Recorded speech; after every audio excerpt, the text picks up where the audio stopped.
देख रहे हैं कहानी टाइम। एक समय की बात है। एक विशाल और समृद्ध राज्य में एक बुद्धिमान राजा राज करता था। राजा अपने राज्य की प्रजा को बहुत चाहता था, लेकिन वह यह भी जानना चाहता था कि उसके राज्य के लोग समस्याओं का सामना कैसे करते हैं। क्या वे केवल शिकायत करते हैं या समाधान खोजने का प्रयास भी करते हैं? मंत्रीवर, मैं जानना चाहता हूं कि मेरी प्रजा समस्याओं का सामना कैसे करती है। क्या वे सिर्फ शिकायत करती हैं या समाधान भी खोजती है? महाराज, प्रजा तो आपसे बहुत प्रेम करती है, पर सच क्या है यह परखना कठिन है। तो फिर एक परीक्षा ली जाए। मुख्य मार्ग पर एक बड़ा पत्थर रखवा दो। मैं स्वयं देखूंगा कि कौन क्या करता है। पत्थर इतना बड़ा था कि रास्ता पूरी तरह बंद हो गया। राजा ने स्वयं एक छिपे स्थान से यह देखने का निश्चय किया कि लोग इस बाधा पर कैसी प्रतिक्रिया देते हैं। कुछ ही समय में उस रास्ते से कई व्यापारी, अमीर लोग, दरबारी और सैनिक गुजरने लगे। सभी ने पत्थर देखा और रुक गए। कोई बोला, अरे, ये कैसा रास्ता है? राजा को कुछ दिखाई नहीं देता क्या? किसी ने कहा, राजा को रास्तों की कोई परवाह नहीं है।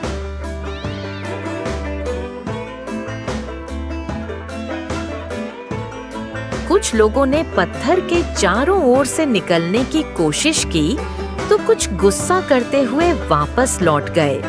लेकिन किसी ने भी उस पत्थर को हटाने की कोशिश नहीं की।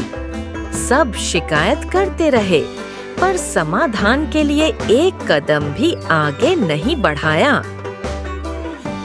राजा यह सब देख रहा था और मन ही मन सोच रहा था कि क्या सच में उसकी प्रजा इतनी असहाय और आलसी हो गई है। शाम होने लगी। तभी उसी रास्ते से एक साधारण किसान अपनी पीठ पर सब्जियों की टोकरी लादे आ रहा था। उसने पत्थर देखा और रुक गया। उसने इधर-उधर देखा, फिर बुदबुदाया, अगर यह पत्थर यहाँ से न हटा तो औरों की तरह मुझे भी परेशानी होगी। किसान ने अपनी टोकरी नीचे रखी, आस्तीन चढ़ाई और पूरी ताकत से पत्थर को धकेलने लगा। पत्थर बहुत भारी था, लेकिन किसान ने हार नहीं मानी। कई बार फिसला, थक गया, फिर भी कोशिश करता रहा। काफी मेहनत के बाद वह पत्थर को सड़क के किनारे हटाने में सफल हो गया।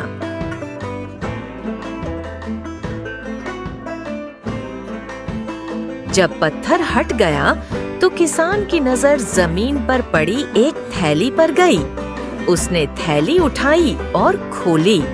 उसके अंदर सोने के सिक्के थे और साथ में एक संदेश भी रखा था। संदेश में लिखा था, यह इनाम उस व्यक्ति के लिए है जिसने इस बाधा को समस्या नहीं बल्कि जिम्मेदारी समझा। राजा। किसान की आंखों में खुशी के आंसू आ गए। उसे अपनी मेहनत का फल मिल चुका था। उसी समय राजा अपने छिपे स्थान से बाहर आया और किसान से बोला, आज तुमने साबित कर दिया कि हर बाधा अपने साथ एक छिपा हुआ इनाम लेकर आती है। किसान ने सम्मान पूर्वक राजा को प्रणाम किया। कहानी से सीख, जीवन में आने वाली बाधाएं हमें रोकने के लिए नहीं, बल्कि हमें आगे बढ़ाने और मजबूत बनाने के लिए आती है। जो व्यक्ति शिकायत करने के बजाय समाधान खोजता है, वही सच्चा विजेता बनता है। इसी तरह की कहानी देखने के लिए हमारे चैनल को अभी सब्सक्राइब करें और घंटी के बटन को दबाना न भूलें।